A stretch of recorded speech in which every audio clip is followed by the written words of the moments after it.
C'est un animal déclaré nuisible par l'Europe depuis 2016, en raison des dégâts qu'il cause, de sa fécondité phénoménale et de l'absence de prédateurs naturels.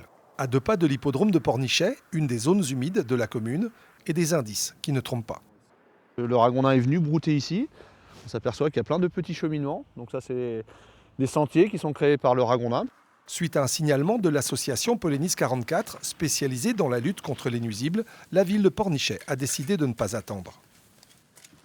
Donc le principe est assez simple, c'est d'attirer l'animal soit par curiosité ou par gourmandise. Donc pour notre part, on utilise des carottes pour progressivement le faire rentrer dans la cage pour qu'il atteigne le fond. Donc lorsqu'il va mettre les pieds sur la palette au fond, ça va déclencher la porte qui va retomber derrière lui et se verrouiller. Le ragondin, c'est quand même originaire à la base d'Amérique du Sud.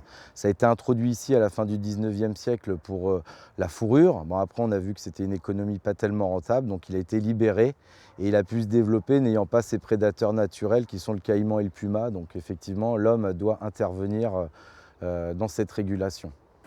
Non loin de là, 2 piégeurs de Brière installent des cages et relèvent celles posées la veille autour d'un champ de blé en herbe. C'est pour aider les cultivateurs. On chasse sur leur terrain, donc on peut les aider un petit peu. Alors les 2 bénévoles exécutent leur mission en adoptant une méthode validée par les services de l'État. Ils toucheront 2,30 € par ragondin, de quoi payer les munitions et le carburant de la voiture. Et les ragondins viennent la nuit et ils sont très friands du blé qui est en pousse, qui est vraiment au départ de la pousse. Et bah forcément les ragondins s'en nourrissent et il y a une grosse perte au niveau agricole. Nuisances sur les terres agricoles, risque de transmission de la leptospirose, la liste des nuisances du ragondin ne s'arrête pourtant pas là. Alors, le ragondin a un impact sur la roselière, ce qui fait qu'il a un impact sur différentes espèces d'oiseaux qui sont nicheurs ou des migrateurs qui viennent nicher chez nous, notamment le héron pourpré, enfin toute une quantité d'oiseaux. Et bien sûr, si on a un recul de la roselière, ça fait plus un terrain d'accueil pour nos migrateurs.